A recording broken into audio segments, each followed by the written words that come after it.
നമസ്കാരം. Welcome daily news analysis സ്വാഗതം. നമ്മൾ നോക്കുമ്പോൾ ഇംഗ്ലീഷ് ആർട്ടിക്കിൾസ് ആണ്. പിന്നെ നമുക്ക് ഡിസ്കസ് ചെയ്യാനായിട്ട് 4 ഇമ്പോർട്ടന്റ് ആർട്ടിക്കിൾസ് ആണുള്ളത്. First article general studies paper 3 എക്കണോമിക്സിന്റെ പെർസ്പെക്ടീവിൽ വന്നിരിക്കുന്ന ആർട്ടിക്കിളാണ്. CP ഡേറ്റ ഫോർ ഫെബ്രുവരി 2025 എന്നുള്ളതാണ് ആർട്ടിക്കിളുടെ ഹെഡ്ലൈൻ ആയിട്ട് മാറിയിരിക്കുന്നത്. ഇന്നത്തെ ഹിന്ദു ന്യൂസ് പേപ്പറിൽ ഏറ്റവും ഫ്രണ്ട് പേജിൽ ഉണ്ടായിരുന്ന ഒരു ആർട്ടിക്കിൾ തന്നെയാണ്. ഈ ഒരു ആർട്ടിക്കിളോട് നമുക്ക് കുറച്ച് കാര്യങ്ങൾ മീൻസ് ഇൻഡയറക്ട്ലി ഈ പറഞ്ഞ പോലെ രീതിയിൽ അടുത്ത മാസങ്ങളിലൊക്കെ ആയിട്ടും RBIയുടെ മോണിറ്ററി പോളിസി മീറ്റിംഗ് ഒക്കെ കൂടാൻ ചാൻസ് ഉണ്ട്. അങ്ങനെ വരുമ്പോഴേക്കും റിവേഴ്സ് റിപ്പോ നിരക്കുകളിലേക്ക് എന്തായിരിക്കും സംഭവിക്കാൻ പോകുന്നത് തുടങ്ങിയ കാര്യങ്ങളൊക്കെ നമുക്ക് ഇൻഡയറക്ട്ലിയും ഈ ഒരു വാർത്തയിൽ നിന്ന് പഠിക്കേണ്ടതുണ്ട്. പിന്നെ മറ്റൊരു കാര്യം പറഞ്ഞ പോലെ ഈ ഒരു ഡേറ്റ നോക്കി കഴിയുമ്പോഴേക്കും നമുക്ക് ആ വാർത്ത വായിക്കുന്നവർ മനസ്സിലാക്കാൻ പറ്റും. കഴിഞ്ഞ 7 മാസത്തിനിടയിൽ ഏറ്റവും ലോവസ്റ്റ് ആയിട്ടുള്ള ഒരു CPI ഡേറ്റയാണ്. CPI എന്ന് പറഞ്ഞാൽ കൺസ്യൂമർ പ്രൈസ് ഇൻഫ്ലേഷൻ ഡേറ്റയാണ് ഇപ്പോൾ കഴിഞ്ഞ ഫെബ്രുവരി വന്നിരിക്കുന്നത്. അതിന്റെ പ്രധാനപ്പെട്ട കാരണം എന്താണെന്നുള്ളത് തുടങ്ങിയത് നമുക്കത് എക്സാം വ്യൂ പോയിന്റ് ആ ഒരു ആർട്ടിക്കിൾ നിന്ന് മനസ്സിലാക്കേണ്ടതുണ്ട്. രണ്ടാമത്തെ article general studies paper 2 international റിലേഷൻസിന്റെ പെർസ്പെക്ടീവുള്ള ആർട്ടിക്കിളാണ്. Prime minister Modi visits Mauritius. അദ്ദേഹം ഈ പറഞ്ഞ പോലെ ഒരു 2 ദിവസം മൗറീഷ്യസിൽ 2 ഡേ വിസിറ്റുമായിട്ട് അദ്ദേഹം സന്ദർശനമാണ്. അപ്പൊ അതിന്റെ വേളയിൽ ഈ പറഞ്ഞ പോലെ നമ്മൾ മൗറീഷ്യസുമായിട്ട് ബന്ധപ്പെട്ട മൗറീഷ്യസ് പ്രധാനമായിട്ട് വേൾഡ് ജോഗ്രഫിയുടെ പെർസ്പെക്ടീവിൽ മൗറീഷ്യസിന്റെ ലൊക്കേഷൻ കൃത്യമായിട്ട് നമ്മൾ അറിഞ്ഞിരിക്കണം. അതുപോലെ തന്നെ ഇന്ത്യ ഈ പറഞ്ഞ പോലെ മൗറീഷ്യസിന് പൂർണ്ണ പിന്തുണ ചാഗോസ് ആർക്കിപ്പിലാഗോ എന്ന് പറയുന്ന ഒരു ഗ്രൂപ്പ് ഓഫ് ഐലൻഡ്സ് ഉണ്ട്. മൗറീഷ്യസും ഈ പറഞ്ഞ UK ഇടയിൽ ഈ പറഞ്ഞ കണ്ടഞ്ചസ് ആയിട്ട് നിൽക്കുന്ന ഒരു ഐലൻഡ് സമൂഹമാണ്. അപ്പൊ അതിന് വേണ്ടിയിട്ട് ഈ പറഞ്ഞ മൗറീഷ്യസിന് ഇന്ത്യ പൂർണ്ണമായിട്ടും ആ ഒരു ചാഗോസ് ആർക്കിപ്പിലാഗോയുടെ ഈ പറഞ്ഞ കംപ്ലീറ്റ് അതോറിറ്റി മൗറീഷ്യസിന് അല്ലെങ്കിൽ സോവറിനിറ്റി മൗറീഷ്യസിനായിരിക്കണം എന്നുള്ള കാര്യത്തിൽ ഇന്ത്യ പൂർണ്ണമായിട്ടും പിന്തുണ നൽകും എന്നുള്ള രീതിയിലും വാർത്തകൾ വരുന്നുണ്ട്. അപ്പൊ അതൊക്കെ എന്താണ് തുടങ്ങിയ കാര്യങ്ങൾ വിശദമായിട്ട് നമുക്ക് ആ ഒരു ആർട്ടിക്കിൾ പഠിക്കാൻ നേരത്ത് വ്യക്തമായിട്ട് നോക്കാം. ദെൻ മൂന്നാമത്തെ ടോപ്പിക്ക് ജനറൽ സ്റ്റഡീസ് പേപ്പർ 3 ടെക്നോളജിയുടെയും അതേപോലെ തന്നെ എക്കണോമിക്സിന്റെ പെർസ്പെക്ടീവാണ്. എക്കണോമിക്സ് എന്ന് പറയുമ്പോഴേക്കും പവർ സെക്ടറുമായിട്ട് ബന്ധപ്പെട്ട് വന്നിരിക്കുന്നതാണ്. സ്മോൾ മോഡുലാർ ന്യൂക്ലിയർ റിയാക്ടേഴ്സ് നമ്മുടെ ഈ പറഞ്ഞ പോലെ രാജ്യത്ത് ഇപ്പം നടന്നുകൊണ്ടിരിക്കുന്ന ഈ പറഞ്ഞ രീതിയിൽ ഡിസൈനും കാര്യങ്ങളും ആ ഒരു സ്മോൾ മോഡുലാർ ന്യൂക്ലിയർ റിയാക്ടേഴ്സിന്റെ ഡിസൈൻ കംപ്ലീറ്റ് ആയി എന്ന രീതിയിൽ വാർത്ത വരുന്നുണ്ട്. 2033 ഈ ഒരു ആദ്യ സ്മോൾ മോഡുലാർ ന്യൂക്ലിയർ റിയാക്ടേഴ്സ് ഇന്ത്യയിൽ സ്ഥാപിക്കാൻ പോകുന്നത് എന്നാണ് പറയപ്പെടുന്നത്. എനിവേ ആ ഒരു അപ്ഡേഷൻസ് കൃത്യമായിട്ട് ടെക്നോളജിയുടെ പെർസ്പെക്ടീവും ജനറൽ സ്റ്റഡീസ് പേപ്പർ 3 എക്കണോമിക്സിനകത്ത് പവർ സെക്ടറിന്റെ പെർസ്പെക്ടീവിലാണ് നമുക്കത് പഠിക്കാനായിട്ടുള്ളത്. ദെൻ ഫോർത്ത് ടോപ്പിക്ക് ഇന്നത്തെ ഹിന്ദി ന്യൂസ് പേപ്പർ എഡിറ്റോറിയൽ പേജിൽ വന്നിരിക്കുന്ന ആർട്ടിക്കിളാണ് what the recent GDP data revisions reveal എന്നുള്ള ആർട്ടിക്കിൾ വന്നിരിക്കുന്നത്. വളരെ നല്ലൊരു ആർട്ടിക്കിളാണ്. കാരണം ഫോർമർ RBI ഗവർണറും ഒക്കെ ആയിട്ടുള്ള C രംഗരാജൻ അദ്ദേഹം ഈ പറഞ്ഞ പോലെ എഴുതിയിരിക്കുന്ന ഒരു ആർട്ടിക്കിൾ കൂടിയാണ്. അപ്പൊ അത് വളരെ ഈ പറഞ്ഞ പോലെ നമുക്ക് എക്സാമിന് വളരെയധികം യൂസ്ഫുൾ ആവുന്ന രീതിയിൽ ഒരുപാട് കാര്യങ്ങളും ആ ഒരു ആർട്ടിക്കിളിനകത്ത് മെൻഷൻ ചെയ്തിട്ടുണ്ട്. സോ ഇത്രയും ടോപ്പിക്സ് പഠിച്ചതിന് ശേഷം ഇതിൽ നിന്ന് ഒരു മോഡൽ MCQ സോൾവ് ചെയ്തായിരിക്കും നമ്മുടെ സെഷൻ വൈൻഡ് അപ്പ് ചെയ്യുന്നത്. അപ്പൊ നമുക്ക് ടൈം വേണ്ട സെഷൻ സ്റ്റാർട്ട് ചെയ്യാം. So first article retail inflation at 7-month low as food prices decline എന്നുള്ളതാണ് ആർട്ടിക്കിളിന്റെ ഹെഡ്ലൈൻ ആയിട്ട് മാറിയിരിക്കുന്നത്.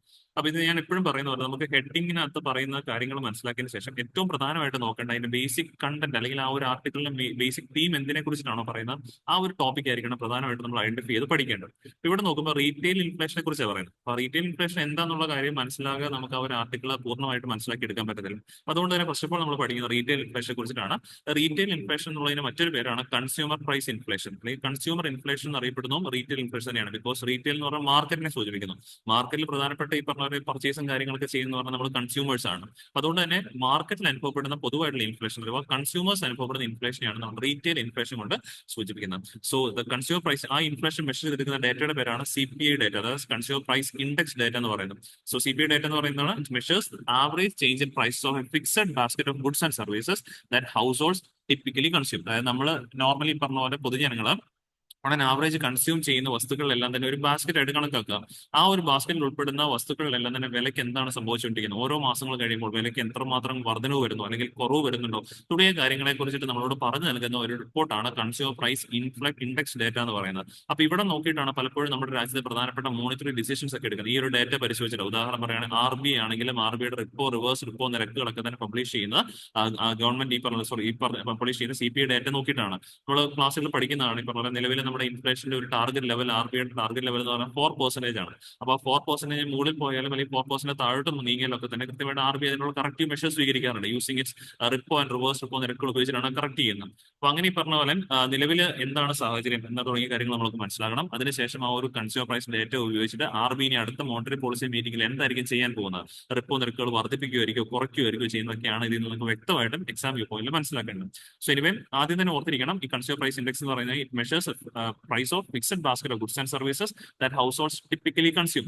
ഇവിടെ കൺസ്യൂമേഴ്സ് കൺസ്യൂം ചെയ്യുന്ന വസ്തുക്കൾ പരീക്ഷകളിൽ തെറ്റിച്ച് ചോദിക്കാം that are made in India ഉള്ളി, ഇന്ത്യയുടെ ഡൊമസ്റ്റിക് ടെറിട്ടറിയിലുള്ള വസ്തുക്കൾ മാത്രമാണ് ഇതിനകത്ത് ഉപയോഗിക്കുന്നത്. അല്ല, നമ്മൾ കൺസ്യൂം ചെയ്യുന്നത് പറഞ്ഞു കഴിഞ്ഞാൽ നമ്മൾ ഇവിടെ നിർമ്മിക്കുന്ന വസ്തുക്കൾ നമ്മൾ കൺസ്യൂം ചെയ്യാറുണ്ട്, വിദേശത്ത് നിന്ന് ഇറക്കുമതി ചെയ്യുന്ന വസ്തുക്കൾ നമ്മൾ കൺസ്യൂം ചെയ്യാറുണ്ട്. Both imported as well as domestically produced പ്രൊഡക്റ്റുകൾ എവിടെയോട്ട് അഡപ്റ്റ് ചെയ്യും, കൺസ്യൂമർ പ്രൈസ് ഇൻഡെക്സിനകത്ത് വരും എന്നുള്ള കാര്യം ഓർക്കാം. അപ്പം കൺസ്യൂമർ പ്രൈസ് ഇൻഡെക്സിനകത്ത് ടിപ്പിക്കലി ആ ബാസ്ക്കറ്റ് ഓഫ് ഗുഡ്സ് എന്ന് പറയുമ്പോഴേക്കും those goods which are original origin എന്ന് പറയുന്ന ഇന്ത്യൻ ഒറിജിനും ആകാം, അതുപോലെ ഫോറിൻ ഒറിജിനും ആകാം എന്നുള്ള കാര്യം ഓർത്ത് വെച്ചേക്കാം. ഓക്കെ, ഇന്ത്യൻ ഒറിജിൻ മാത്രമേ വരുള്ളൂ എന്ന രീതിയിൽ പരീക്ഷയ്ക്ക് വന്നത് നമ്മൾ തെറ്റിക്കാനുള്ള ചാൻസ് കൂടുതലാണ്. ഇനി ഇത് മെഷർ ചെയ്യുന്നതിലൂടെ ജനങ്ങളുടെ പർച്ചേസിംഗ് പവറിന് എന്താണ് സംഭവിക്കുന്നത്, ജനങ്ങളുടെ പൈസയുടെ ഈ പറഞ്ഞ പർച്ചേസിംഗ് പവറിന് എന്ത് സംഭവിക്കുന്നത് നമുക്ക് മനസ്സിലാക്കാൻ പറ്റും. ഉദാഹരണം പറയുവാണെങ്കിൽ ഇപ്പൊ നമ്മൾ ഒരു ബാസ്കറ്റ് ഓഫ് ഗുഡ്സിനകത്ത് അതിന്റെ വില എന്ന് പറയുന്നത് ടിപ്പിക്കലി അതിന്റെ ഒരു ഓൾ ടുഗദർ ടോട്ടൽ വില എന്ന് പറയുന്നത് 100 രൂപ എന്ന് വിചാരിക്കാം. അങ്ങനെയാണെങ്കിൽ ആ ഒരു ബാസ്കറ്റിനകത്ത് അടക്കിയിരിക്കുന്ന ഗുഡ്സ് എല്ലാം നമുക്ക് 100 രൂപയ്ക്ക് വാങ്ങാൻ സാധിക്കും. ഇനി അടുത്ത മാസം അതേ അളവിലുള്ള ഗുഡ്സ്, അതേ ബാസ്കറ്റിലുള്ള ഗുഡ്സ് വാങ്ങാൻ നമുക്ക് 120 രൂപ വേണ്ടി വന്നു എന്ന് മനസ്സിലാക്കി കഴിഞ്ഞു കഴിഞ്ഞാൽ അവിടെ പൈസയുടെ പർച്ചേസിംഗ് പവർ കുറഞ്ഞു. അതായത് പണ്ട് നമ്മൾ ആ 100 രൂപയ്ക്ക് മേടിച്ചുകൊണ്ടിരുന്ന സാധനം ഇപ്പം 100 രൂപ കൊടുത്താൽ കിട്ടത്തില്ല. വിച്ച് മീൻസ് രൂപയുടെ പർച്ചേസിംഗ് പവർ താഴത്തേക്ക് പോയി.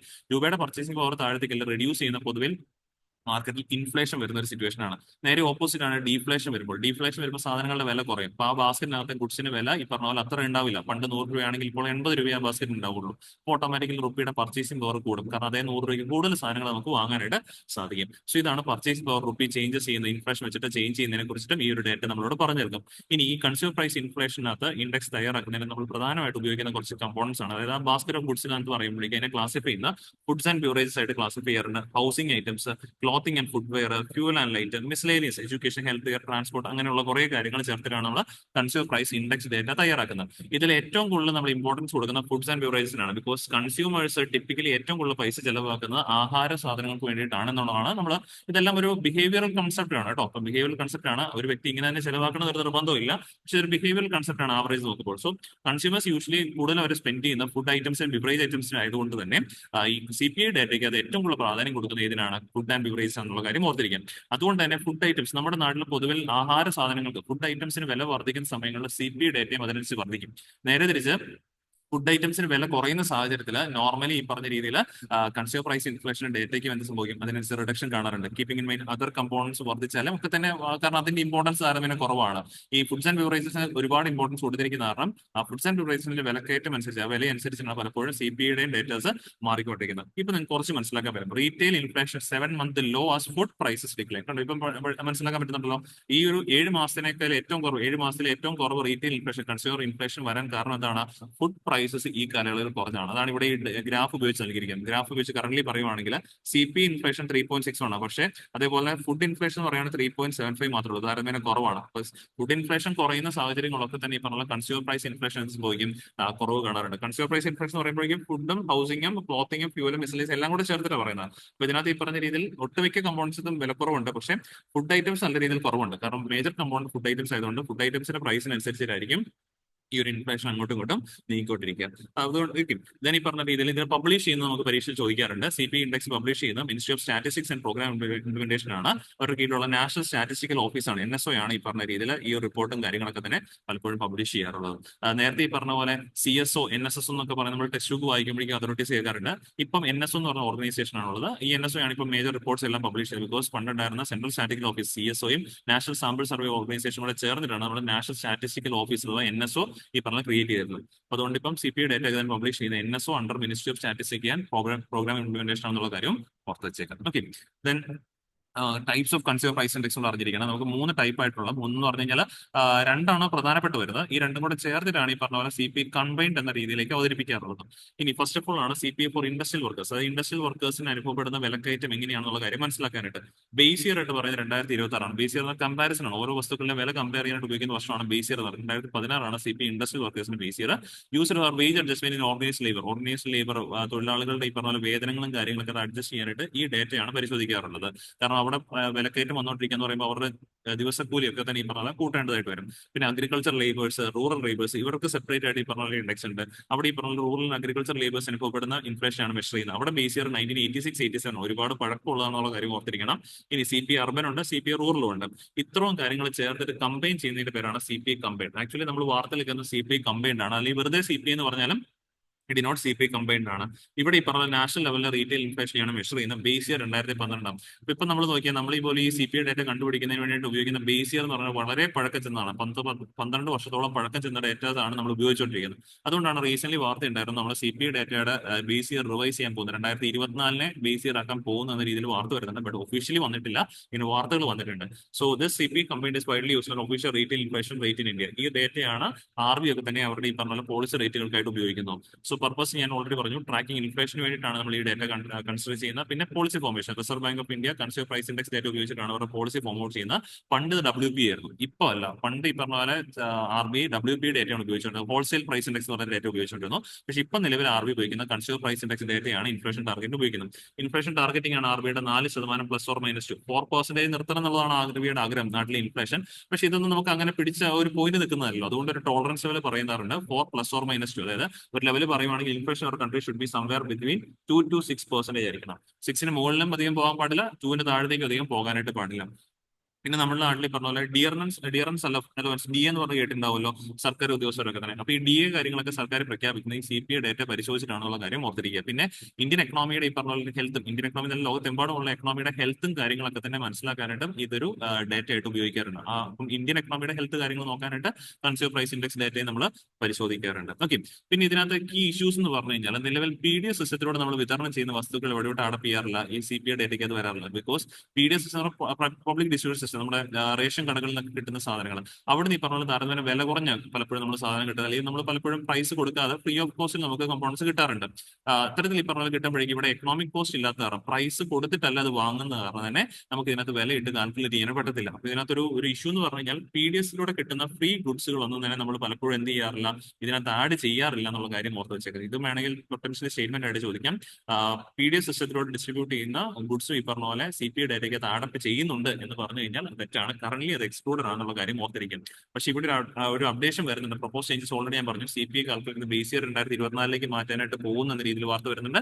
അതുപോലെ തന്നെ PDF സിസ്റ്റത്തിൽ ഐറ്റംസിനെയും ഈ മുതൽ CPI ഡേറ്റയ്ക്ക് അഡാപ്റ്റ് ചെയ്യണം എന്ന രീതിയിലും വാർത്തകൾ വരുന്നുണ്ട്. അപ്പൊ ഇത് രണ്ടും ഈ പറഞ്ഞ പോലെ വരുന്ന കുറച്ച് നാളുകൾക്കുള്ളിൽ നമുക്ക് അപ്ഡേഷൻസ് ആയിട്ട് കേൾക്കാൻ സാധിക്കുന്ന രണ്ട് കാര്യങ്ങളാണ് കേട്ടോ. അപ്പൊ ഇത് കൃത്യമായിട്ട് ഓർത്തിരിക്കാം. പിന്നെ ഇവിടെയാണെങ്കിലും നിലവിൽ ഈ പറഞ്ഞ രീതിയിൽ നമ്മൾ കൺസ്യൂമർ പ്രൈസ് ഇൻഡെക്സ് ഡേറ്റ നോക്കി, നിലവിൽ 3.61 ആണ് നമ്മുടെ നാട്ടിലെ ഇൻഫ്ലേഷൻ എന്ന് പറയുന്നത്. വിച്ച് മീൻസ് നമുക്ക് 4 ആണ് വേണ്ടത്, 4% ആണ് അതിന്റെ താഴത്തോട്ട് നിൽക്കുന്നത്. വിച്ച് മീൻസ് 2നോട് അടുത്ത് ആ റേഞ്ചിൽ നിൽക്കുന്നത്. അത് ശരിക്കും പറഞ്ഞു കഴിഞ്ഞാൽ അത് ലോവർ ലെവൽ തന്നെയാണ്. അപ്പൊ അതുകൊണ്ട് തന്നെ തീർച്ചയായിട്ടും ഇവിടെയുള്ള ഇൻഫ്ലേഷൻ ഇച്ചിരി കൂട്ടണം. വിച്ച് മീൻസ് 4നും 6നും ഇടയിലേക്ക് നിൽക്കണം. ഒരു ലേശമെങ്കിലും കുറച്ചെങ്കിലും ഇൻഫ്ലേഷൻ എക്കണോമിയിൽ ഇല്ലെങ്കിൽ നമുക്ക് ഈ പറഞ്ഞ പോലെ എക്കണോമി സസ്റ്റെയിൻ ചെയ്ത് മുന്നോട്ട് പോകാൻ സാധിക്കത്തില്ല. അതുകൊണ്ട് തന്നെ ഈ പറഞ്ഞ വരുന്ന RBIയുടെ ഈ പറഞ്ഞ രീതിയിൽ മോണിറ്ററി പോളിസി മീറ്റിംഗിൽ ഒരു പക്ഷേ RBI സ്വീകരിക്കാൻ പോകുന്ന നടപടി എന്താ ചോദിച്ചു കഴിഞ്ഞാൽ മാർക്കറ്റിലെ ലിക്വിഡിറ്റി അളവ് കൂട്ടാനായിട്ടായിരിക്കും, എക്സസ് ലിക്വിഡിറ്റി കൊണ്ടുവരാനായിട്ടായിരിക്കും. അതിന്റെ ഭാഗമായിട്ട് റിവേഴ്സ് റിപ്പോ നിരക്കുകളൊക്കെ കുറയ്ക്കാനായിട്ട് ചാൻസസ് ഉണ്ട്. ബിക്കോസ് റിവേഴ്സ് റിപ്പോ നിരക്കുകൾ കുറയ്ക്കുന്നതിലൂടെ കൂടുതൽ മണി എക്കണോമിയിലേക്ക് പമ്പ് ചെയ്യാനായിട്ട് RBIക്ക് സാധിക്കും. അപ്പൊ അങ്ങനെയുള്ള കാര്യങ്ങൾ ഡിസൈഡ് ചെയ്യാനായിട്ട് RBI ഈ മോണിറ്ററി പോളിസി കമ്മിറ്റിയിലൊക്കെ തന്നെ ഡിസൈഡ് ചെയ്യാനായിട്ട് CPI ഡേറ്റയാണ് കൂടുതലും പരിശോധിക്കാറുള്ള കാര്യം ഓർത്ത് വെച്ചേക്കാം. ഇത്രയാണ് ഈ ഒരു ഡേറ്റയിൽ നമുക്ക് പഠിക്കാനുണ്ടായിരുന്ന ഡിസ്കസ് ടോപ്പിക്സിലാണ്. ക്ലിയർ ആണ് വിശ്വസിക്കുന്നത്. Second topic, in Mauritius Modi calls for free secure Indian Ocean. Mauritius, Modi calls for free secure Indian Ocean ആണ് വാർത്തയുടെ ഹെഡിങ് ആയിട്ട് മാറിയിരിക്കുന്നത്. പിന്നെ ടോപ്പിക് വരാൻ കാരണം മോദി, ഞാൻ തുടക്കത്തിൽ പറഞ്ഞിട്ടുണ്ടായിരുന്നു, പ്രൈം മിനിസ്റ്റർ പറഞ്ഞ പോലെ 2 ദിവസത്തെ വിസിറ്റിനായിട്ട് മൗറീഷ്യസ് പോയി സന്ദർശിക്കുകയാണ്. അപ്പൊ അതിന്റെ ഭാഗമായിട്ട് നമുക്ക് ഫസ്റ്റ് ഓഫ് ഓൾ നോക്കേണ്ടതെന്ന് പറഞ്ഞാൽ മൗറീഷ്യസിന്റെ വേൾഡ് ജോഗ്രഫിയിൽ നിന്ന് പെർസ്പെക്റ്റീവിലാണ്. ലൊക്കേഷൻ കൃത്യമായിട്ട് അറിഞ്ഞിരിക്കണം. ബിക്കോസ് മൗറീഷ്യസ് ഒരു ഐലൻഡ് കൺട്രി ആണെന്നുള്ള കാര്യം നമുക്കറിയാം. ഇന്ത്യൻ ഓഷ്യനിലെ തന്നെ ഐലൻഡ് കൺട്രിയാണ്. Located of the east coast of Africa. Right സൈഡിൽ കാണുന്നതാണ് ആഫ്രിക്ക എന്ന് പറയുന്നത്. ആഫ്രിക്കയുടെ ഈസ്റ്റ് കോസ്റ്റിലായിട്ട് വരുന്നതാണ് മൗറീഷ്യസ്. ഇവിടെ നിന്ന് കാണാൻ സാധിക്കും ഇന്ത്യൻ ഓഷ്യനിൽ. ക്യാപിറ്റൽ പോർട്ട് ലൂയിസ് ആണ് capital. One of the smallest countries in the world. One of the smallest countries in the world ഏതാണ് ആൻസർ? മൗറീഷ്യസ് തന്നെയാണ്. This island nation can be found just east of Madagascar. ഇതിന് തൊട്ട് പറഞ്ഞ വലത് കിടക്കുന്ന Madagascar ആണ്. മഡഗാസ്കറിന്റെ തൊട്ട് റൈറ്റ് സൈഡിൽ വരുന്നതാണ് ഈ പറഞ്ഞ രീതിയിൽ നമ്മുടെ മൗറീഷ്യസ് എന്നുള്ള കാര്യം ഓർത്തിരിക്കാം. Then it is made of mainland of Mauritius and several outline. അപ്പം മൗറീഷ്യസ് എന്ന് പറയുന്നതിനകത്ത് ഈ ഒരു മൗറീഷ്യസിന്റെ മെയിൻലാൻഡ് ഐലൻഡും ഉണ്ട്. അതുപോലെ മറ്റു കുറെ ഈ പറഞ്ഞ പോലെ ഐലൻഡ് സമൂഹങ്ങളെല്ലാം കൂടി ചേരുന്നതാണ് മൗറീഷ്യസ് എന്ന് ബേസിക്കലി പറയുന്നത്. അത്തരത്തിലുള്ള ഐലൻഡ് സമൂഹമാണ് ഈ ചാഗോസ് ആർക്കിപ്പിലാഗോ അല്ലെങ്കിൽ Chagos island. Group of islands ആണ് ആർക്കിപ്പിലാഗോ എന്ന് പറയുന്നത്. അപ്പൊ ഈ ചാഗോസ് ഐലൻഡ് നിലവിൽ അത് കണ്ടീജിയസ് ആണ്. ഈ പറഞ്ഞ രീതിയിൽ നിലവിൽ തർക്കങ്ങൾ നടക്കുന്നതാണ്. അത് മൗറീഷ്യസിന്റെ ആണോ UK ആണോ എന്ന രീതിയിൽ തർക്കങ്ങൾ നടക്കുന്നുണ്ട്. നിലവിൽ തർക്കം നടക്കുന്ന പറഞ്ഞാൽ 2019 ഇന്റർനാഷണൽ കോർട്ട് ഓഫ് ജസ്റ്റിസ് ആ ഒരു ഐലൻഡ് സമൂഹം മൗറീഷ്യസിന്റെ ആണ് എന്ന് വിധി പ്രഖ്യാപിച്ചിട്ടുണ്ടായിരുന്നു. UK അവിടുന്ന് ഒഴിഞ്ഞു മാറണമെന്ന് പറഞ്ഞിട്ടുണ്ടായിരുന്നു. ബട്ട് സ്റ്റിൽ അത് അങ്ങനെ തന്നെ നടന്നുകൊണ്ടിരിക്കുകയാണെന്നുള്ള കാര്യം ഓർത്തിരിക്കും. അപ്പൊ ഇവിടെ ഈ പറഞ്ഞ രീതിയിൽ നമ്മൾ ആദ്യം ജസ്റ്റ് മൗറീഷ്യസിന്റെ കുറച്ച് കാര്യങ്ങൾ പറഞ്ഞിട്ട് ഒരു ചാഗോസ് ആർക്കിപ്പിലാഗോയിലേക്ക് വരാം. ശരി, island of Mauritius is volcanic island. അത് ഒരു കാര്യം ഓർക്കണം. മൗറീഷ്യസ് ഐലൻഡ് ഒരു വോൾക്കാനിക് ഐലൻഡ് എന്നുള്ള കാര്യം ഓർക്കണം. കാരണം ഇതിന്റെ താടിയാണ് റീയൂണിയൻ ഐലൻഡ് ഒക്കെ ഉള്ളത്, ഇതിന്റെ താടിയാണെന്നുള്ള കാര്യം ഓർക്കണം. അപ്പൊ അതുകൊണ്ട് തന്നെ ഒരു വോൾക്കാനിക് ഐലൻഡ് ആയിട്ട് മാറിയതാണ് Mauritius. Formed by volcanic activity around 8 million years ago മുമ്പുണ്ടായതാണ് മൗറീഷ്യസ്. ആൻഡ് മൗറീഷ്യസിലെ ഹയസ്റ്റ് പീക്ക് എന്ന് പറയുന്നത് 828 മീറ്റർ ടോൾ ആയിട്ടുള്ള മൗണ്ട് പിറ്റൺ ആണെന്നുള്ള കാര്യം ഓർക്കുക. Located south west of plateau. ആ ഒരു സൗത്ത് വെസ്റ്റ് റീജിയനിൽ കാണുന്ന മൗണ്ട് പിറ്റൺ ആണ് മൗറീഷ്യസിലെ ഹയസ്റ്റ് പീക്ക് ആയിട്ടും അറിയപ്പെടുന്നത്. എനിവേ ഇതാണ് കുറച്ചുകൂടെ കറക്റ്റ് ആയിട്ട് നിങ്ങൾക്ക് കാണാൻ സാധിക്കും. കാരണം ഇവിടെ നിങ്ങൾക്ക് പരീക്ഷയ്ക്ക് ചോദിക്കാം മൗറീഷ്യസ് ലൊക്കേറ്റ് ചെയ്യുന്ന ട്രോപ്പിക് ഓഫ് കേപ്രിക്കോണിന് താഴെയാണ് എന്ന് ചോദിച്ചു കഴിഞ്ഞാൽ ആൻസർ തെറ്റാ. ബിക്കോസ് ട്രോപ്പിക് ഓഫ് കേപ്രിക്കോൺ നിങ്ങൾക്ക് കാണാം, ട്രോപ്പിക് ഓഫ് കേപ്രിക്കോണിന് തൊട്ട് മുകളിലായിട്ടാണ് മൗറീഷ്യസ് സിറ്റുവേറ്റ് ചെയ്തത്. ഇതാണ് ഞാൻ നേരത്തെ പറഞ്ഞ റീയൂണിയൻ ഐലൻഡ്സ് കിടക്കുന്നത്. അപ്പോൾ അതുകൊണ്ടാണ് ഈ ഒരു വോൾക്കാനിക് ആക്ടിവിറ്റി രൂപപ്പെട്ടതാണ് മൗറീഷ്യസ് എന്നുള്ള കാര്യം ഓർത്ത് വെച്ചേക്കാം കേട്ടോ. പിന്നെ ഇതും പരീക്ഷ ചോദിക്കാനുള്ളതാണ് മൊസാംബിക് ചാനൽ മഡഗാസ്കറിനും മൊസാംബിക്കിനും ഇടയിലാണ് എന്നുള്ള കാര്യം ഓർത്ത് വെച്ചേക്കുക. അതാണ് മൊസാംബിക് ചാനൽ ഇന്ത്യൻ ഓഷ്യൻ തന്നെയാണ്. മഡഗാസ്കറും ഈ പറഞ്ഞ ഇതിൽ ഒരു ഐലൻഡ് സമൂഹമാണ്. അതിന്റെ റൈറ്റ് ആയിട്ട് കിടക്കുന്നതാണ് മൗറീഷ്യസ്. ഓക്കെ, ഇനി നമുക്ക് ഒരു കുറച്ച് കാര്യങ്ങൾ. ചീഫ് വാട്ടർ സോഴ്സ് ലേക്ക് വാക്കോസ് ആണ്. ഇതൊക്കെ ഈ പറഞ്ഞ പാരഗ്രാഫ് ആയിട്ട് ചോദിക്കാം. ലേക്ക് വാക്കോസ് എവിടെയാണ് കാണുന്നത്, മാച്ച് ഫോളോയിങ് ആയിട്ടൊക്കെ ചോദിക്കാൻ പറ്റുന്നത്. അപ്പൊ ലേക്ക് വാക്കോസ് പറഞ്ഞാൽ മൗറീഷ്യസിലാണ്. മൗറീഷ്യസിലെ climate maritime sub tropical region. Because sub tropical എന്ന് പറയുമ്പോൾ നമ്മുടെ ആ ഒരു ട്രോപ്പി ഓഫ് ക്യാൻസറും ട്രോപ്പി ഓഫ് കേപ്രിക്കോൺ ഇടയിലാണ് ആ ഒരു റീജിയൻ, അല്ലെങ്കിൽ പറഞ്ഞാലും ആ ഒരു ഇക്വേറ്ററിന് താഴെ ട്രോപ്പി ഓഫ് കേപ്രിക്കോണിന് താഴെ വരുന്നത്. സബ് ട്രോപ്പിക്കൽ ആയിട്ടുള്ള ഒരു പ്രസൻസ് ആണ് ക്ലൈമറ്റ് ഇവിടെ നമുക്ക് കാണാൻ സാധിക്കുന്നത്. മാരിടൈം പ്രസൻസ് കൂടിയാണ്. Fairly uniform temperature through out the year ആണ് കാണാൻ പറ്റുന്നത്. പിന്നെ Mauritius languages national language English തന്നെയാണ്, പക്ഷേ മജോറിറ്റി സ്പീക്ക് ചെയ്യുന്ന ഫ്രഞ്ച് എന്നുള്ള കാര്യം നോക്കണം. പിന്നെ ഇൻഡിപെൻഡൻസ്, ഇത് മൗറീഷ്യസ് പണ്ട് ഈ പറഞ്ഞ രീതിയിൽ UK ഒരു കോളനി കൂടിയായിരുന്നു. അവർ 1968 ഈ പറഞ്ഞ രീതിയിൽ മൗറീഷ്യസ് ഇൻഡിപെൻഡൻസ് ഗെയിൻ ചെയ്തത്. അന്ന് തൊട്ടിട്ട് തുടങ്ങിയതാണ് ആ ഒരു ചാഗോസ് ആർക്കിപ്പിലാഗോയുടെ അധികാരം മൗറീഷ്യസ് വേണമെന്നുള്ള രീതിയിലുള്ള തർക്കങ്ങൾ. കാരണം അന്നും ചാഗോസും അതുപോലെ തന്നെ ഈ ഒരു മൗറീഷ്യസും ഒക്കെ തന്നെ പണ്ട് അവിടുത്തെ പോപ്പുലേഷൻ നമ്മൾ നോക്കിക്കഴിഞ്ഞാൽ കുറേയൊക്കെ ഈ പറഞ്ഞ പോലെ ഒരു 1/2 ആളുകളും ഇൻഡോ പാകിസ്ഥാനി ഒറിജിൻ ആണ്. ഇന്ത്യയിൽ നിന്നും പാകിസ്ഥാനിലൊക്കെ ഒറിജിൻ ഉള്ള ആളുകളാണ്. ബിക്കോസ് പണ്ട് നമ്മുടെ ഈ പ്രദേശവും ബ്രിട്ടീഷ് കോളനീസ് ആയിരുന്നല്ലോ. അപ്പൊ ഇവിടെ നിന്നും അവിടെ ഉണ്ടായിരുന്ന ഷുഗർ ഫാക്ടറീസിലേക്ക്, മൗറീഷ്യസിൽ ഉണ്ടായിരുന്ന ഷുഗർ ഫാക്ടറീസിലേക്ക് തൊഴിലാളികൾ ഒരുപാട് കൊണ്ടുപോയിട്ടുണ്ടായിരുന്നു ബ്രിട്ടീഷേഴ്സും. അതിൽ ഭൂരിഭാഗവും ഇന്ത്യയിൽ നിന്നും അതുപോലെ പാകിസ്ഥാനിൽ നിന്ന്, അല്ലെങ്കിൽ നമ്മുടെ അന്നത്തെ അൺഡിവൈഡഡ് ഇന്ത്യയിൽ നിന്നുമാണ് ഒരുപാട് പേരെ കൊണ്ടുപോയിട്ടുണ്ടായിരുന്നത്. അവരിൽ ഭൂരിഭാഗം ആളുകൾ അവിടെ തന്നെ നിൽക്കുകയാണ് ചെയ്തിട്ടുണ്ടായിരുന്നത്. അങ്ങനെയാണ് അവിടെ ഈ പറഞ്ഞ രീതിയിൽ ഒരുപാട് ഒരു മിനി ഇന്ത്യ എന്നറിയപ്പെടാറുണ്ട്. മൗറീഷ്യസിനെ പലപ്പോഴും മിനി ഇന്ത്യ എന്നറിയപ്പെടാൻ കാരണം അവിടെ ഇന്ത്യൻസിന് നല്ലൊരു പോപ്പുലേഷൻ അവിടെ ഉള്ളതുകൊണ്ടിട്ടും കൂടിയാണെന്നുള്ള കാര്യം ഓർത്ത് വെച്ചേക്കാം. അതുകൊണ്ടാണ് ഇംഗ്ലീഷ് അവിടെ ഒരു ലാംഗ്വേജ് ആയിട്ട് മാറിയതും. പിന്നെ ഏകദേശം ഈ പറഞ്ഞ പോലെ കുറച്ച് പേര് ഈ പറഞ്ഞ പോലെ ആഫ്രിക്കയിൽ നിന്നും കൊണ്ടുവന്ന ആളുകളുണ്ട്. ആഫ്രിക്കയിൽ ഈ പറഞ്ഞ പോലെ ബ്രിട്ടീഷ് കോളനിയിൽ നിന്നും കൊണ്ടുവന്ന ആളുകളും ഉണ്ടായിരുന്നു. അങ്ങനെ ഈ പറഞ്ഞ കുറച്ചൊക്കെ ഫ്രഞ്ചും ആഫ്രിക്കൻ ഡിസെന്റും കൂടെ ചേർന്നിട്ടുള്ള ഒരു 1/4 പോപ്പുലേഷനും ആളുകളും അവിടെ സംസാരിക്കാറുണ്ട്. സോ എനിവേ ദെൻ ഈ പറഞ്ഞ പോലെ ചാഗോസ് ആർക്കിപ്പിലാഗോയെ കുറിച്ച് കാര്യങ്ങൾ നോക്കണം. ചാഗോസ് ആർക്കിപ്പിലാഗോയുടെ ലൊക്കേഷൻ നിങ്ങൾ കണ്ടല്ലോ, കുറച്ചുകൂടെ മൗറീഷ്യസിന് മുകളിലായിട്ട് നിൽക്കുന്ന ചാഗോസ് ആർക്കിപ്പിലാഗോ തൊട്ട് ഞാൻ പറഞ്ഞ പോലെ തന്നെ മൗറീഷ്യസിന്റെ പോലെ തന്നെ UK ഒരു ഇന്ത്യൻ ഓഷ്യനിലെ ടെറിട്ടറി ആയിരുന്നു. 1814 കാലഘട്ടത്തിൽ, 1814 കാലഘട്ടത്തിൽ മൗറീഷ്യസിന്റെ പോലെ തന്നെ ചാഗോസ് ആർക്കിപ്പിലാഗോയും ബ്രിട്ടീഷിന്റെ അണ്ടറിലായിരുന്നു. അത് പിന്നീട് ഈ പറഞ്ഞ 1968 മൗറീഷ്യസിന് സോവറിനെ കിട്ടിയ സമയത്ത് മൗറീഷ്യസ് ഈ പറഞ്ഞ പോലെ ചാഗോസ് ആർക്കിപ്പിലാഗോയും ഞങ്ങളുടെ അണ്ടറിലേക്ക് സോവറിനിറ്റിയിൽ കൊണ്ടുവരണമെന്ന് ആവശ്യപ്പെടുകയും അത് അന്ന് ആ ടൈമിൽ UK ഈ പറഞ്ഞ പോലെ കൊടുത്തിട്ടുണ്ടായിരുന്നില്ല. പിന്നീട് ഈ പറഞ്ഞ US ആ ഒരു ചാഗോസ് ആർക്കിപ്പിലാഗോ ഈ പറഞ്ഞ പോലെ കൈമാറുകയാണ് ചെയ്തിട്ടുണ്ടായിരുന്നത്. ഫോർ ദർ ആർമി ട്രൂപ്പ് സ്റ്റേഷന് വേണ്ടിയിട്ട് US കൈമാറുകയാണ് ചെയ്തത്. അങ്ങനെ ആ ഒരു ടൈമിലാണ് ഇന്റർനാഷണൽ കോർട്ട് ഓഫ് ജസ്റ്റിസിനെ മൗറീഷ്യസ് സമീപിക്കുന്നു. ഇന്റർനാഷണൽ കോർട്ട് ഓഫ് ജസ്റ്റിസിൽ നിന്നും UK ആവശ്യപ്പെട്ടു ആ ഒരു സ്ഥലം തിരിച്ച് ഈ പറഞ്ഞ പോലെ മൗറീഷ്യസിന് കൈമാറണമെന്ന് 2019 ICJ international court of justice ആവശ്യപ്പെട്ടിട്ടുണ്ടായിരുന്നു. ബട്ട് സ്റ്റിൽ അത് അങ്ങനെ പൂർണ്ണമായിട്ട് നടന്നിട്ടില്ല. അതിന്റെ ഭാഗമായിട്ടാണ് ഇന്ത്യ പൂർണ്ണമായിട്ടും മൗറീഷ്യസ് സപ്പോർട്ട് കൊടുക്കും എന്നുള്ള രീതിയിലും പറഞ്ഞിരിക്കുന്നത് കേട്ടോ. ഇവിടെ നമുക്ക് വായിച്ചു നോക്കാം. Prime minister conveyed India's unambiguous support for the sovereignty of Mauritius over Chagos archipelago. അപ്പൊ ഇങ്ങനെയൊക്കെ വരുന്ന വാർത്തകളും നമുക്ക് പ്രധാനമായിട്ടും വേൾഡ് ജോഗ്രഫിയുടെ പെർസ്പെക്റ്റീവിലെ ചോദ്യങ്ങൾ വരാനുള്ള ചാൻസസ് വളരെ വളരെ കൂടുതലാണ്. ഓക്കെ, അപ്പൊ ഡിസ്കസ് ചെയ്ത ആ കാര്യങ്ങളും എല്ലാവർക്കും ക്ലിയർ ആണെന്ന് വിശ്വസിക്കുന്നു. ഇനി നമുക്ക് നെക്സ്റ്റ് ടോപ്പിക്കിലേക്ക് നീങ്ങാം. Design stage of small modular nuclear reactor completed എന്നുള്ള ആർട്ടിക്കിളിലെ ഹെഡ്ലൈൻ ആയിട്ട് മാറിയിരിക്കുന്നത്. സോ ഇനിവേ ഫസ്റ്റ് ഓഫ് ഓൾ നമുക്കിത് മനസ്സിലാക്കേണ്ടത് എന്താണ് സ്മോൾ മോഡുലാർ ന്യൂക്ലിയർ റിയാക്ടർ എന്നുള്ള കാര്യം മനസ്സിലാക്കണം. എങ്ങനെയാണ് ഇവ നമ്മുടെ കൺവെൻഷണൽ ന്യൂക്ലിയർ റിയാക്ടേഴ്സ് നിന്ന് വ്യത്യസ്തപ്പെട്ടിരിക്കുന്ന കാര്യമാണ് മെയിൻലി നോക്കേണ്ടത്. അതിനുശേഷം നമുക്ക് ഈ ഒരു വാർത്തയിലേക്ക് തിരികെ വരാം. എന്നിട്ട് നമുക്ക് കുറച്ചുകൂടെ ഡീറ്റെയിൽ ആയിട്ട് മനസ്സിലാക്കാനായിട്ടും സാധിക്കും. So first and foremost small nuclear reactors.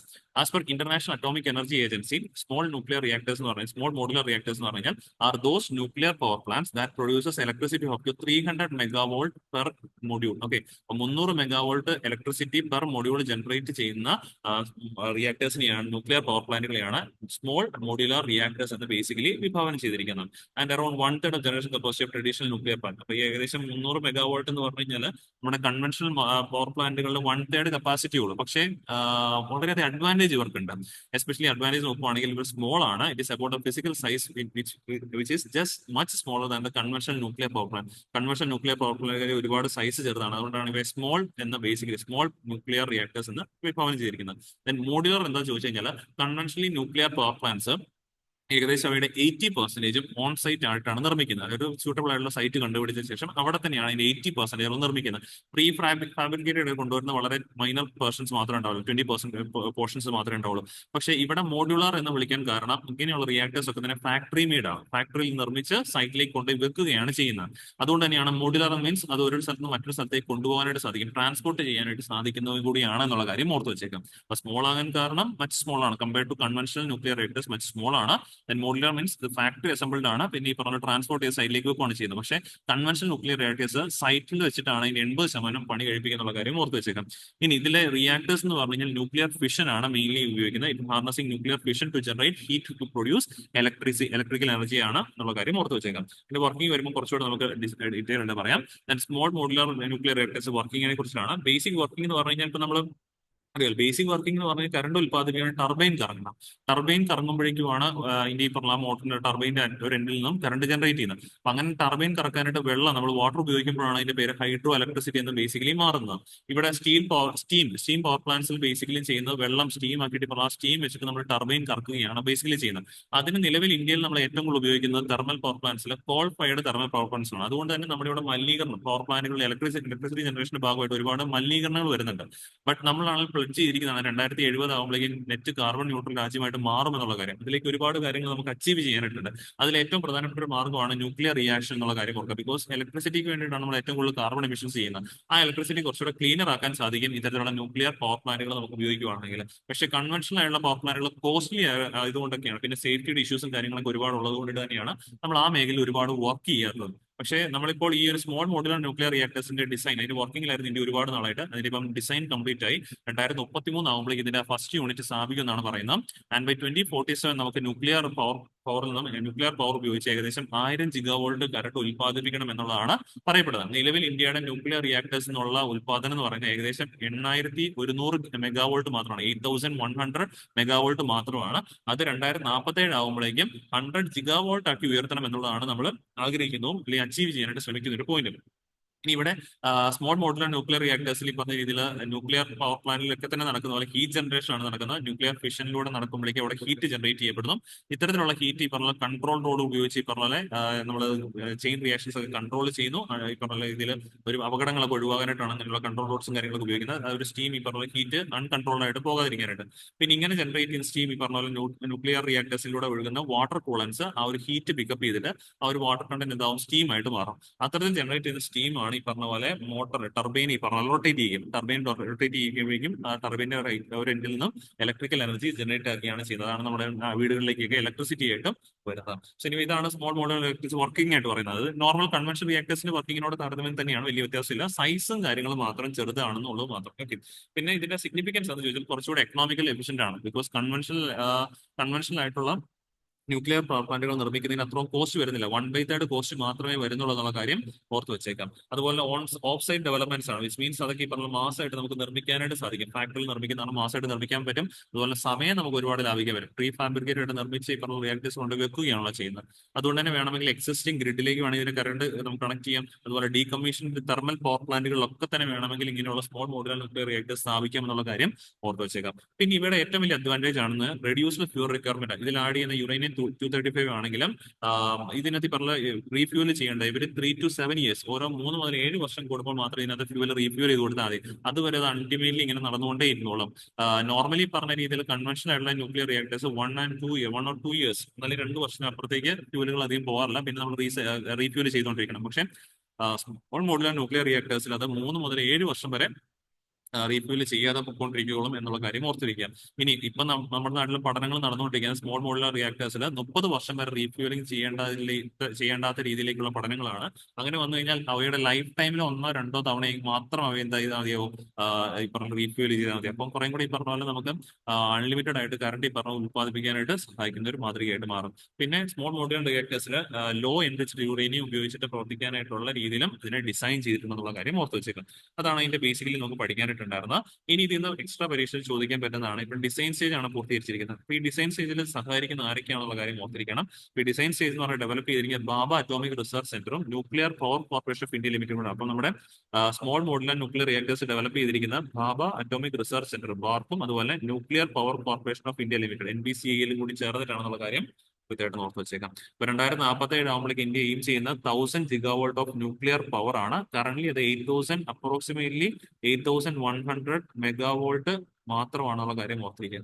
ഒരുപാട് ഈ പറഞ്ഞ പോലെ പവർ കൂടെ എക്സ്ട്രാ നമുക്ക് ജനറേറ്റ് ചെയ്യേണ്ടതായിട്ടില്ല. ഇങ്ങനെ ജനറേറ്റ് ചെയ്തെങ്കിൽ മാത്രമേ ഉള്ളൂ ബൈ 2070 ഇന്ത്യക്ക് ഒരു നെറ്റ് കാർബൺ ന്യൂട്രൽ രാജ്യമായിട്ട് മാറാനായിട്ട് സാധിക്കത്തുള്ളൂ. അപ്പൊ ഇത്രയും കാര്യങ്ങൾ പറഞ്ഞ എല്ലാവർക്കും ക്ലിയർ ആണെന്ന് വിശ്വസിക്കുന്നു. ഇനി നമുക്ക് ലാസ്റ്റ് ആർട്ടിക്കിളിലേക്ക് മൂവ് ചെയ്യാം. 34 പേജിലുണ്ടായിരുന്ന ആർട്ടിക്കിളാണ് what is a recent GDP data revisions reveal എന്നുള്ളതാണ് ആർട്ടിക്കിളിലെ ഹെഡ്ലൈൻ ആയിട്ട് മാറിയിരിക്കുന്നത്.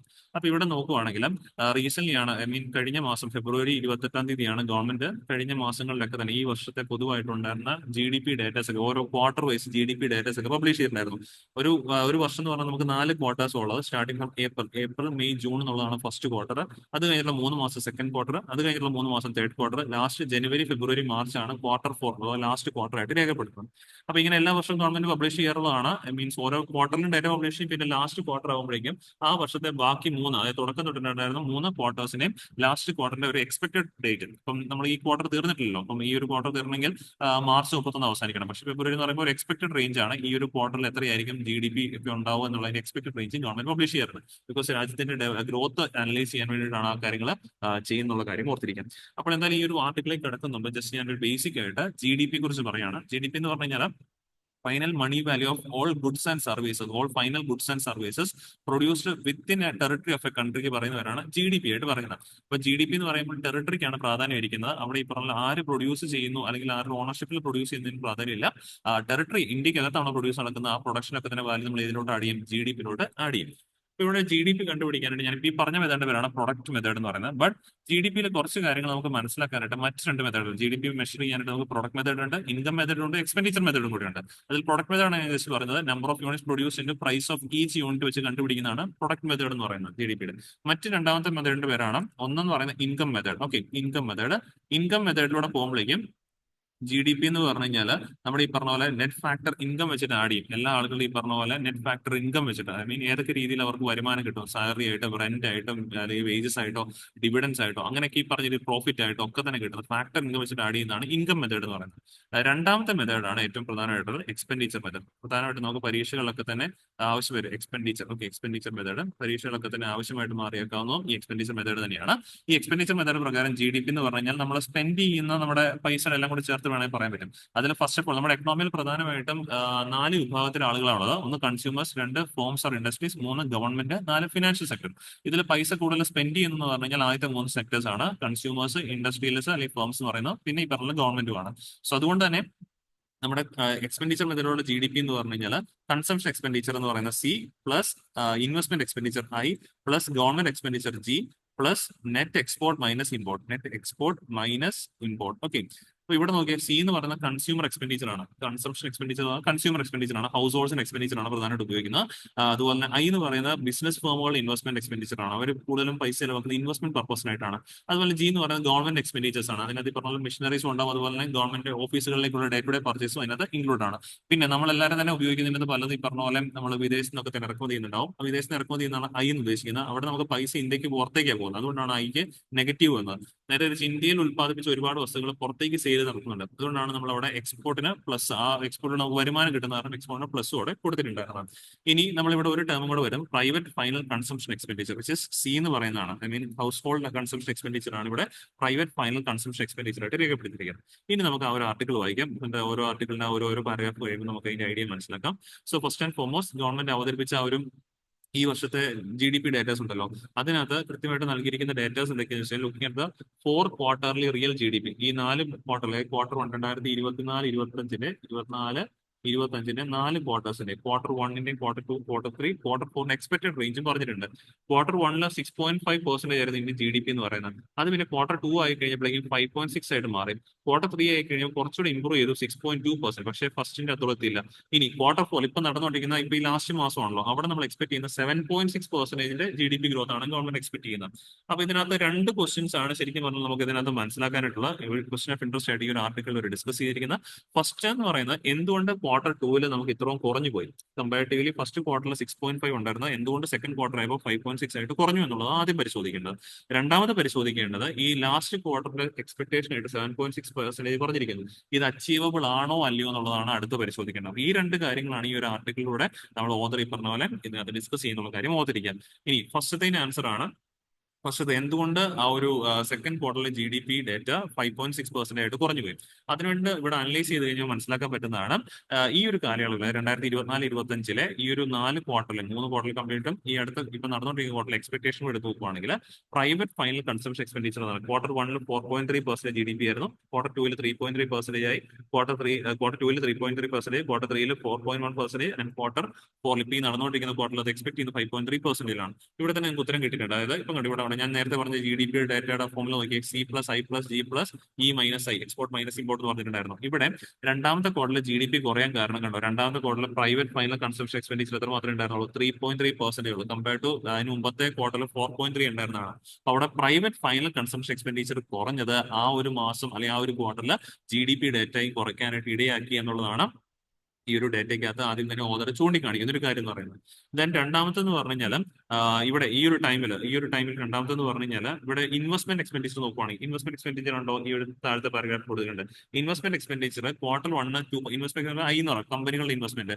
അതുപോലെ തന്നെ ഗവൺമെന്റ് വരും, ഗവൺമെന്റ് മെഷീനറീസും കാര്യങ്ങളും വാങ്ങുവാണെങ്കിൽ അതിനകത്ത് ഇൻവെസ്റ്റ്മെന്റ് എന്ന് പറയും. ഓക്കെ, എനിവേ ഇത് ഫസ്റ്റ് ക്വാർട്ടറിൽ 2.3% ഓഫ് GDP ഉണ്ടായിരുന്നതാണ്. ഇത് സെക്കൻഡ് ക്വാർട്ടർ വന്നപ്പോൾ എന്ത് സംഭവിച്ചു? 2.0 ആയിട്ട് മാറി, വിച്ച് മീൻസ് അവിടെ ഒരു ഗ്രാജുവൽ ഡിക്രീസ് വന്നു.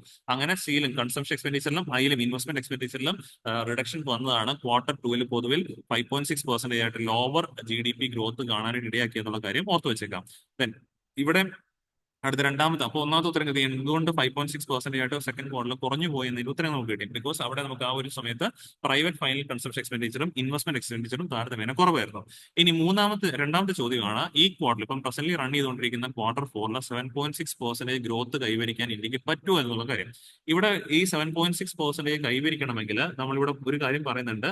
ഇപ്പം നിലവിൽ ഈ പറഞ്ഞ പോലെ Q3 ഉണ്ടായിരുന്ന പ്രൈവറ്റ് ഫൈനൽ കൺസംഷൻ എക്സ്പെൻഡിച്ചർ ഉണ്ടല്ലോ, അതായത് ഈ പറഞ്ഞ 4.1%, അത് ഏകദേശം 9.9% ഉയരണം. അങ്ങനെ പോയെങ്കിലേ ഉള്ളൂ നമുക്ക് GDP ഗ്രോത്ത് റേറ്റ് 7.6%ലേക്ക് എത്തിക്കാനായിട്ട് സാധിക്കുകയുള്ളൂ. പക്ഷെ ഇത്ര ഒന്നും വലിയൊരു ഗ്രോത്ത് ഇതുവരെയായിട്ട് നമ്മൾ അങ്ങനെ കണ്ടിട്ടില്ല, നമ്മുടെ എക്കണോമിയിൽ അത്രയും കണ്ടിട്ടില്ല. അതാണ് ഒന്നാമത്തെ ഒരു പ്രശ്നം എന്ന് പറയുന്നത്. രണ്ടാമതായിട്ട് ഈ ഒരു ടൈമിൽ ഇൻവെസ്റ്റ്മെന്റ്സും താരതമ്യേന കുറവായിരുന്നു, നമ്മൾ പറഞ്ഞല്ലോ, അതിനെയും വർദ്ധിപ്പിക്കേണ്ടതായിട്ടുണ്ട്. ഇൻവെസ്റ്റ്മെന്റ്സും താരതമ്യേന വർദ്ധിക്കണം. ബിക്കോസ് 2.1% ഉള്ളൂ കറന്റ് നമ്മൾ എക്സ്പെക്ട് ചെയ്യുന്നത്. Q1 2.3 ഉണ്ടായിരുന്നതാണ്. അപ്പൊ അത് കുറച്ചുകൂടെ കൂട്ടാനായിട്ട് സാധിക്കണം.